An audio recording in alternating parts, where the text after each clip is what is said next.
Hi, this is Doug Vermeeren with Personal Power Mastery, and this is the Personal Power Mastery Moment. You know, last time we talked a lot about thoughts, and we've already talked about your goals and your decisions and how to create goals and decisions that are emotionally connected to you. Because remember, it's motion that gets you into action, right? And so today I want to talk a little bit more still about thoughts, the power of thoughts, and we're going to lead to a really important principle through the course of this that will show you how to find the thoughts that are going to empower you most. But before we do, I want to suggest that a few years ago I ran into a study that suggested that we have more than 70,000 unique thoughts every day. In the same study, they mentioned that in fact close to 80% of those thoughts are either negative or neutral.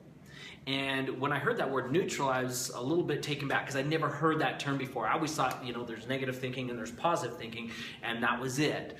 But the more that I did some research, I discovered that not only was there negative thinking and neutral thinking and positive thinking, but there's actually another kind of thinking as well. And I want to talk about that today because when you recognize that, it gives you and unlocks one of the greatest tools that top achievers use. Now, to share this analogy of thoughts, I want to share the idea of buoyancy in water. Now, I scuba dive. That's one of my favorite hobbies.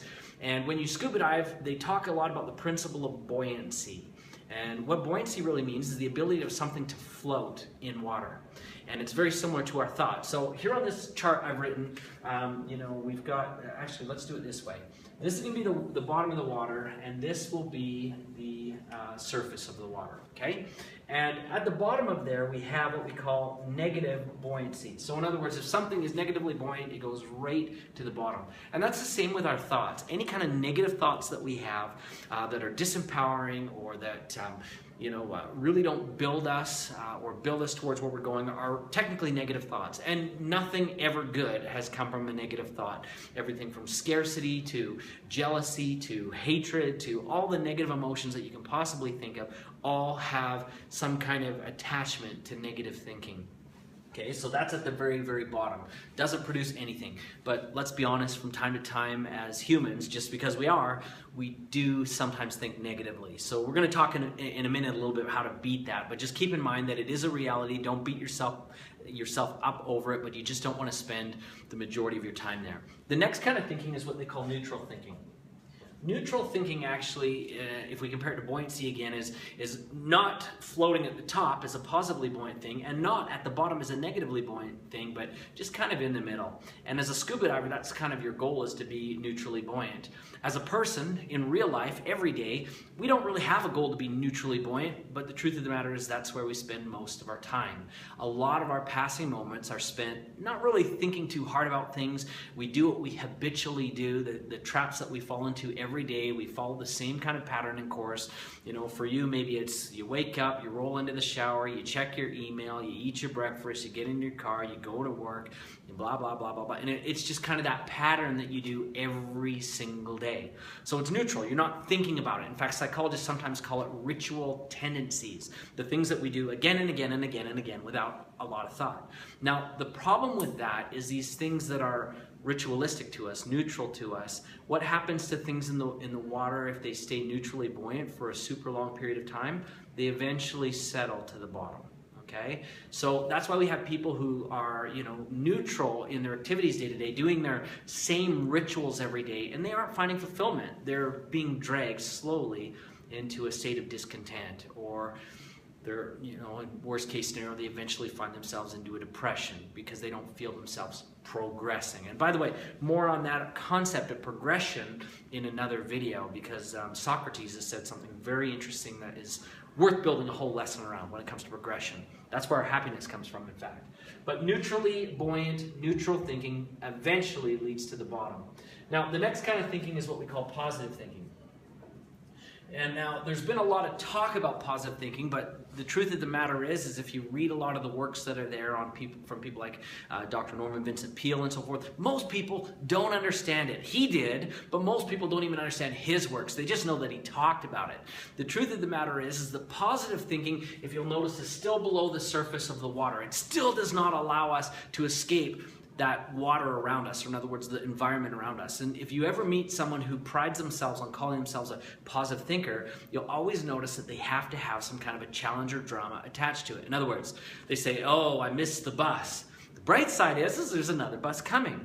Well, they've used that challenge to define their positivity, or someone who says, oh, I'm going through a divorce. But the bright side is there's plenty more fish in the sea.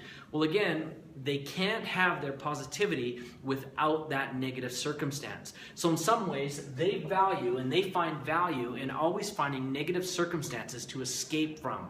In other words, they need to become a victim in order to feel victory. And so positive thinking is not the kind of thinking the top achievers use. I mean, positive is obviously better than negative, but it is not the kind of thinking that you need to get to your results, or you need to create the best outcomes that are there. In fact, the kind of thinking that you need, you'll notice it's outside of the water. It's not controlled from without. It's actually controlled from within, and it's called empowered thinking.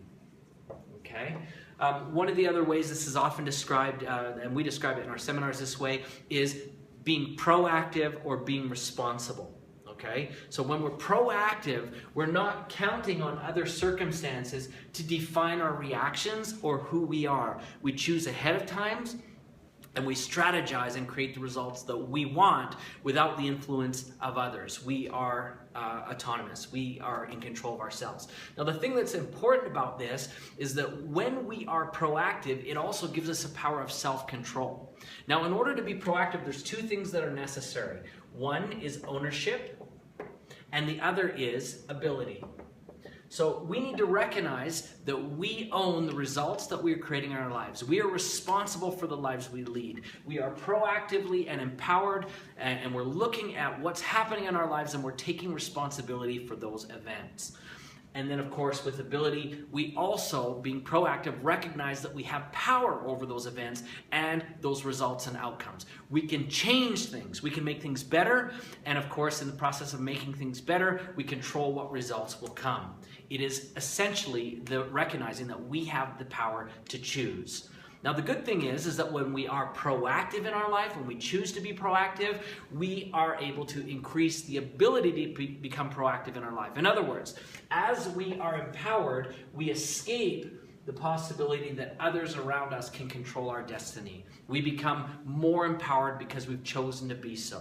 In other words, we prevent emergencies by thinking ahead. We prevent difficulties by thinking ahead. We create our life in the way that we want it. And as we do that, we have the power to create more in our life. In other words, as we become more proactive, our options and our opportunities and our choices expand. In fact, the funny thing about this all is that many people are stuck in this, and they feel like a lot of what's happening in their life is a result of outside influences, and that's why they can't change it, is because you can only change what you choose to own. You can only change what you choose to own. So the lesson that I want to leave in conclusion today, just grabbing my little brush here, is I'd like you to take a minute and take a look, because in reality, all of us are either proactive or reactive in some capacity.